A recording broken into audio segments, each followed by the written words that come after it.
السلام علیکم ورحمۃ اللہ۔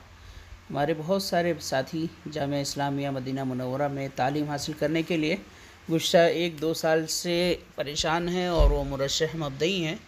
کل میں نے ایک ویڈیو ان کے لیے اپلوڈ کی تھی جس میں نے ان سے کچھ معلومات جمع کرنے کی کوشش کی تھی، لیکن مزید کوئی اپڈیٹ ان سے متعلق نہیں مل سکی ہے۔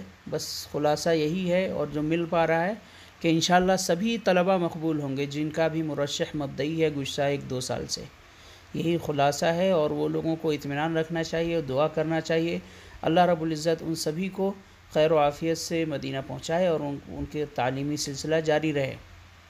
اور رہ گئے وہ ساتھی جو تحت دراسہ ہوئے ہیں، کل کے دن یعنی 27 مارچ کو جو لوگ تحت دراسہ ہوئے ہیں وہ لوگوں کے سے متعلق بھی کوئی نئی خوشخبری یا کوئی مثبت خبر نہیں مل رہی ہے، بلکہ منفی خبر یا کہیں انتظار والی بات کہہ سکتے ہیں۔ یعنی یہ کہیں کہ کوئی خوشخبری ہے ان کے لیے، ایسا کچھ بھی نہیں ہے فی الوقت۔ آپ انتظار کر سکتے ہیں جب تک باقاعدہ جامعہ کی ویب سائٹ پر اعلان نہ آ جائے، اس وقت تک آپ لوگ انتظار کر سکتے ہیں۔ اگلے 1-2 ہفتے 3 ہفتے یا 1 مہینہ 2 مہینہ جب تک بھی جامعہ کی طرف سے اعلان نہ آ جائے آپ لوگ انتظار کر سکتے ہیں۔ اور رہ گئے وہ تحت دراسہ والے جن کا 2-3 ہفتہ پہلے تحت دراسہ ہوا ہے، وہ لوگوں کے لیے الحمدللہ خوشخبری ہے۔ وہ لوگ اطمینان رکھیں، دعا کرتے رہیں، اللہ رب العزت ان کو جامعہ اسلامیہ کے لیے قبول فرمائے۔ اور جن لوگوں کا کل تحت دراسہ ہوا ہے، کل کا مطلب باقی جتنی بھی درخواستیں تھیں، جیسے انڈیا سے تقریباً 1200 لڑکوں نے درخواستیں پیش کی تھی، سب کا کل تحت دراسہ ہو گیا ہے۔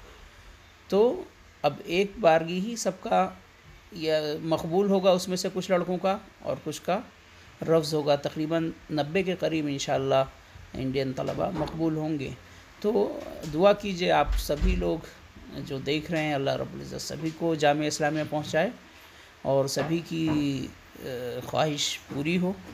اور بہت سارے لوگ جو یہ سوچ رہے ہیں یا منفی کمنٹ کر رہے ہیں کہ ایسا کیسے ہماری درخواست کیوں ہو گئی، ابھی رفض ہو گئی، تو اس میں کچھ نہیں کر سکتا۔ آپ دعا کریں، اگلے مرحلے کے لیے کوشش کریں۔ دیگر جامعات اور یونیورسٹیاں ہیں، وہاں کے لیے بھی کوشش کرتے رہیں، کہیں کوئی اعلان آئے تو اس میں ضرور تقدیم کریں۔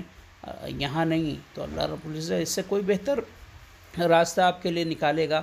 آپ کو دعوت و تبلیغ کرنا ہے، جو تعلیم آپ کے پاس ہندوستان میں ہوئی ہے اس سے بھی آپ دعوت و تبلیغ کر سکتے ہیں، یا مزید آن لائن تعلیم کا بھی جو سلسلہ ہے یا دیگر یونیورسٹیوں میں بھی تقدیم کے لیے آپ کے پاس ابھی راستہ کھلا ہوا ہے، یہ راستہ بند نہیں ہے۔